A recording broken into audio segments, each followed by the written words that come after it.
about the voter restriction amendment. You know, on the surface, this amendment seems real plain and simple. Boy, why wouldn't you want to have to present an ID when you go out to vote? That's kind of a fundamental thing. It seems real simple, but the facts are anything but simple. This is a terrible amendment that not only is an attempt to restrict voting on the parts of seniors, on the parts of students. It is I think, a cynical political ploy, quite frankly, that seeks to undo 40 years of Minnesota being one of the most forward-thinking states in terms of voter eligibility, in terms of getting people out to vote. It's one of the reasons why we are consistently either the first or the second highest voting state in the entire nation, because we have I think done a very, very good job of making it easier for people to vote, encouraging people to vote, and doing it in a way that, quite frankly, has been a good system. It has had very, very, very little, if any, documentable fraud in terms of the voting process. Those few cases where there have been felons voting have been prosecuted by the county attorney's offices across the state of Minnesota, and particularly in Ramsey County. But this attempt to restrict the voters, I think, is wrong-headed. And in addition to all of that, and I think that's one of the reasons why Mayor Rybak and I are here, it is just another example of an unfunded mandate by the state of Minnesota to push problems of the state, or perceived problems of the state, or political, battles on the part of some of the legislative delegation, to push these costs back onto the cities across the state of Minnesota at a time where cities are really struggling to make basic budgets. Mayor Rybak and I both announced our budgets last week. These are tough times. We are trying to create vibrant communities that are safe communities, adding police officers and firefighters, adding some basic services. This bill, just in the city of St. Paul, just in the implementation phase, will cost $870,000 just to get this voter restriction amendment up and running. It's a problem a solution in search of a problem. The clear evidence is that in Minnesota has done a very, very good job of allowing people to vote, of getting students out to vote, getting seniors out to vote, and having one of the highest vote totals in the entire country. This takes us in the wrong direction at a very, very high cost for cities across the state of Minnesota at a time where every dollar is tight. I think it's a terrible, terrible direction, terrible precedent, and we need to take this confusing mess and have the voters in the state of Minnesota reject it. So I stand here with Mayor Rybak, and at this point I'd like to turn it over to him. Great. Thank you. I'm here with our elections director, Grace Wakla-Rowitz, and I think Mayor Coleman did a great job of summing that up. You know, there's an old saying, if it ain't broke, don't fix it. Minnesota's election system ain't broke, and the quote-unquote fix will create a mess, passing huge costs onto local governments, disenfranchising seniors and veterans, and creating confusion over something that Minnesotans should be proud of. We vote in Minnesota, and we shouldn't be passing laws and using our Constitution to keep people from voting. It's just flat out wrong.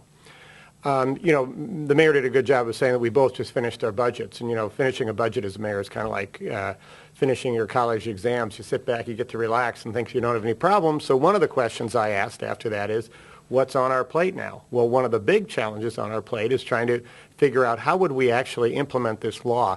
And when we began to understand the implications locally, it scared me. It should scare every single voter in this state, because it's going to lead to property tax increases in Minneapolis and St. Paul and cities across this state, as well as make it harder for people to vote.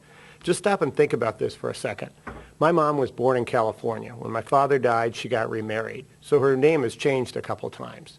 If my mother had, say, a hip surgery and it drove her into a nursing home, we had to sell her home, she would then be in the position of having to get a new ID. Now, in the nursing home, she probably wouldn't be getting a driver's license right away, but we'd have to figure out how to get to California, how to verify her name change through several different times, and then make sure that all that paperwork that we got was really legal and verified. All of this to prevent a woman who has voted in every single election since she was voting age. What is the problem we are trying to fix here? And what problems are we creating? There are huge unknown questions here. When I've spoken to Grace a bit about this, the biggest answer that she gives me, well, it depends on, there are huge variables in all of this. what happens when things happen, when this is passed and it's to be implemented. Now, the reality is we know that this will cost a lot of money. St. Paul estimated $800,000. We haven't done that estimate that they have done, but you can imagine a larger city of Minneapolis, these costs could, based on that St. Paul estimate, go over $1 million in Minneapolis. $1 million out of our general fund to pay for cops and firefighters that should go to, quote unquote, fix an election system that isn't broken to keep seniors and veterans from voting. That's just flat out wrong. So what I want to do, I think we're going to turn it over to Joe and to Grace to get into some of the details of it. But the fact of the matter is, we are rightfully proud of the fact that people get to vote. And at election time, everybody should agree that we should be making it easier for people to vote, not trying to create costs at a local level and making it harder for people to vote when we're trying to, quote unquote, fix a problem that would be dramatically worse if this thing passed. So do we turn it over to Joe Mansky first, who will talk a little bit about what he's seen on this, and then we'll bring on Grace Wackler-Rowitz from our end. Thanks, Mayor Rybak. I just wanted to point out something that if you take the amendment and parse it, I think what you find is that the real cost drivers in this is not the sort of thing that have been in the news recently. It is the provisional voting part, and especially the substantially equivalent identification and eligibility verification. Those things are really driving the costs as we see them, because it requires a brand new activity going on in every polling place that will require a lot of equipment. It also requires us to do things in the election office both before and after Election Day, which add to our staff costs and the voters' costs. And remember that even the costs that are borne by Ramsey County are paid for by St. Paul taxpayers. St. Paul taxpayers pay 49% of the county property tax levy. So even the costs that are borne by my office ultimately get billed to the St. Paul taxpayers. Hello, my name is Grace Wackler-Rowitz, Director of Elections for the City of Minneapolis. We also did a presentation, a report for our City Council back in July 19th. We chose not to expand upon the dollar amount because any analysis speculative at this point, because the ballot language is extremely vague and completely lacks the detailed information about implementation, funding, and operating operations that still must be addressed in the state legislature. We do have a vetoed Senate File 509 to refer to, as well as many of the states throughout the United States as far as determining how this can be implemented.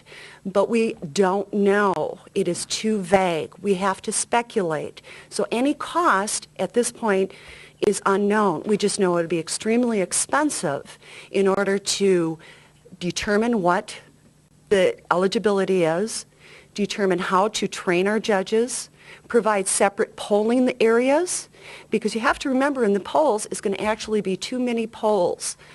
Voters who are pre-registered will be in one section.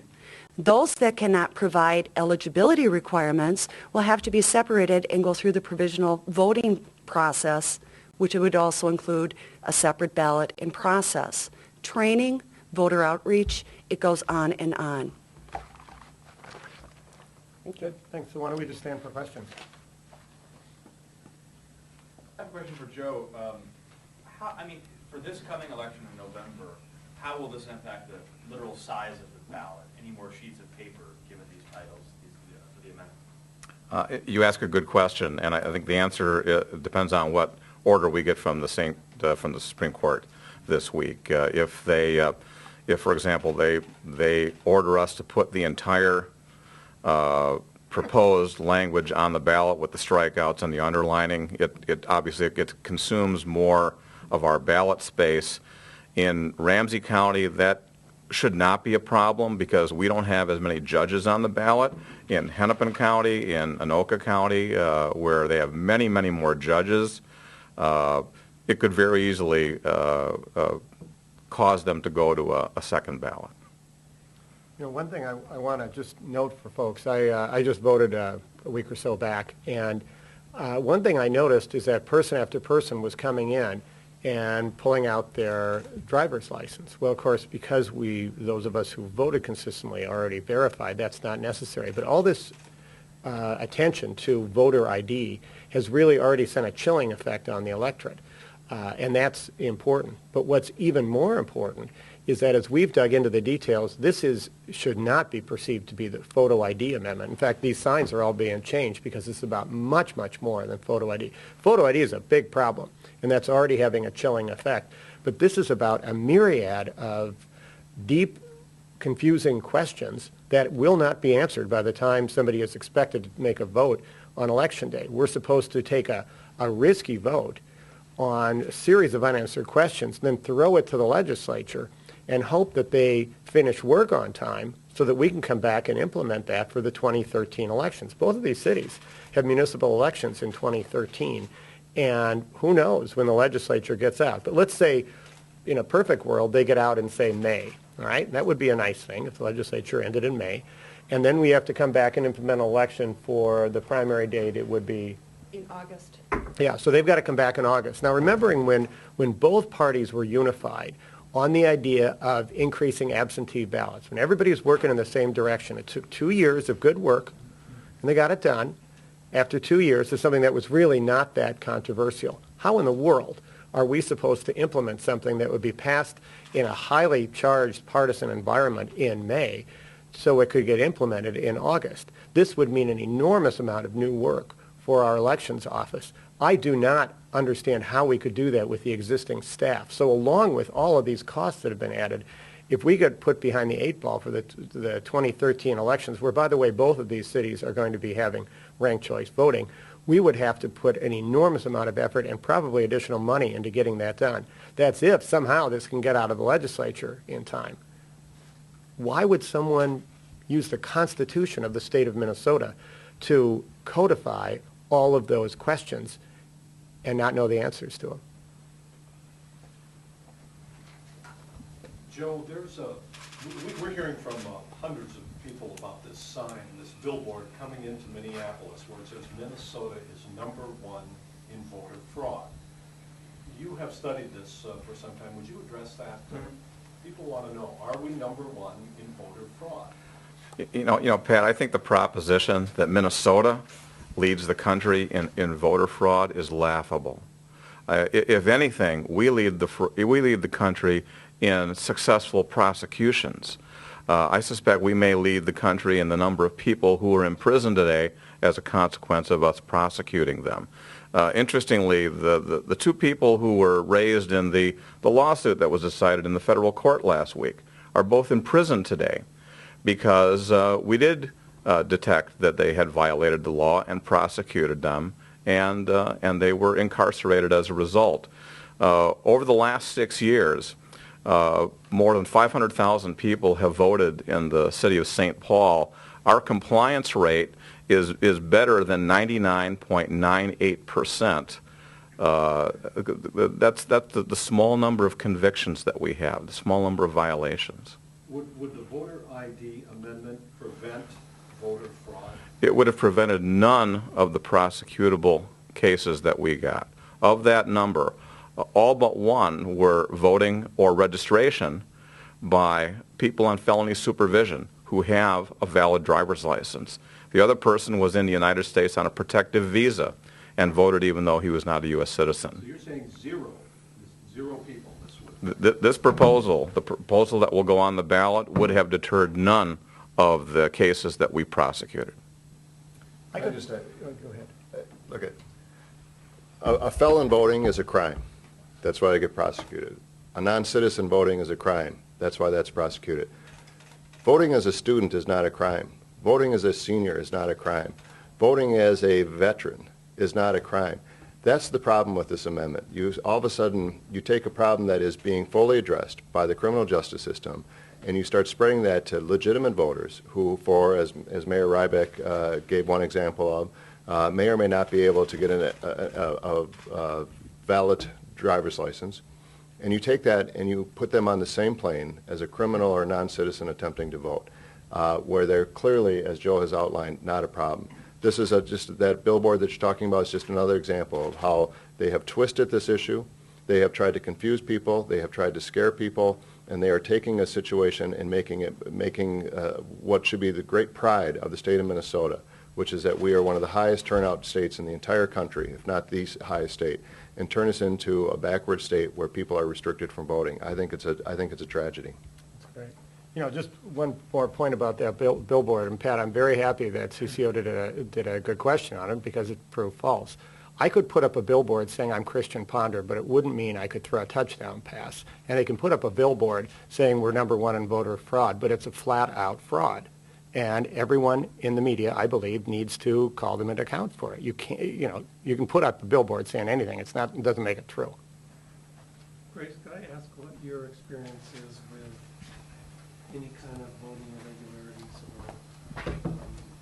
like Joe was talking about in Ramsey County? I mean, what kinds of problems do you see when there is fraud or a problem at polls? Or First off, let me explain that I have been recently appointed to the city of Minneapolis, May 1st to be exact. So I do not have very specific documentation. Welcome to our nightmare. Yes. However, I do have 20 years of experience in the election process, as well as working very closely with driver and vehicle services as far as the driver's license process. So I do have some extensive background in that. So as far as Minneapolis goes, I cannot quantify specifically. However, working with the Hennepin County Attorney's Office, it's as minimal as Joe Mancy has indicated.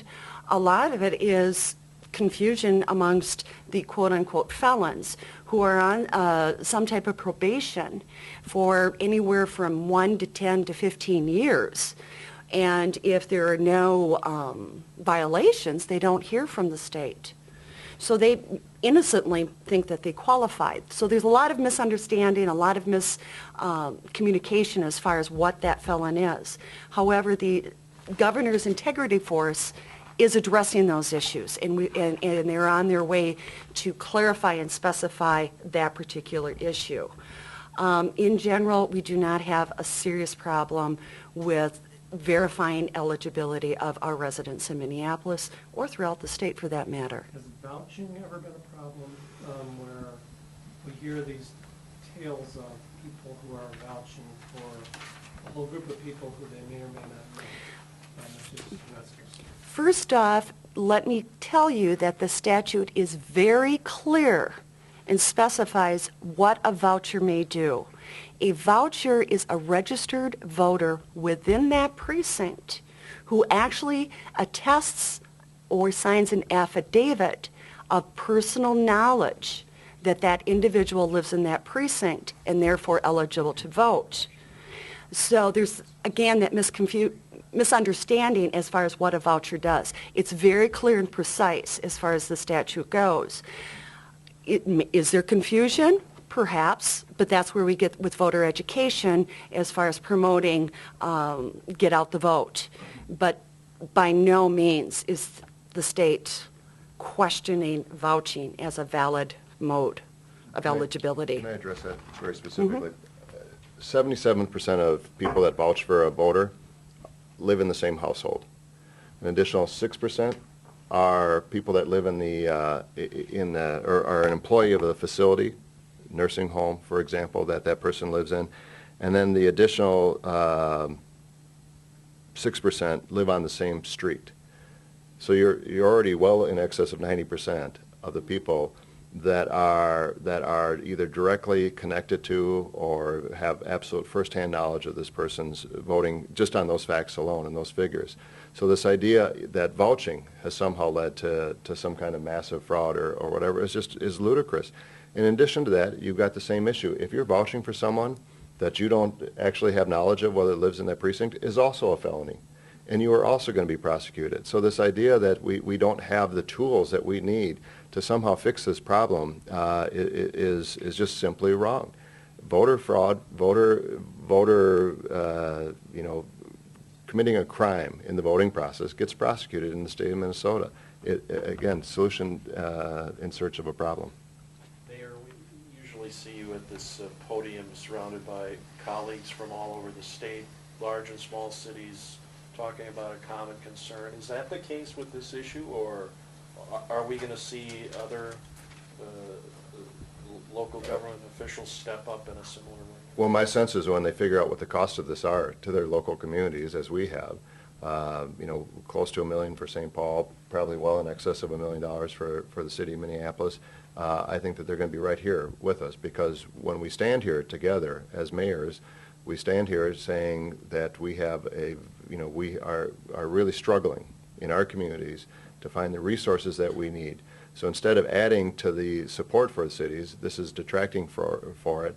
And again, to add $1 million of the cost to the city of St. Paul for something that isn't a problem in the city of St. Paul is simply wrong. I could take that $1 million and add police officers. I can take that $1 million and add reading programs for our kids after school. I can take that $1 million and do a whole lot of things that I can attach a specific problem to.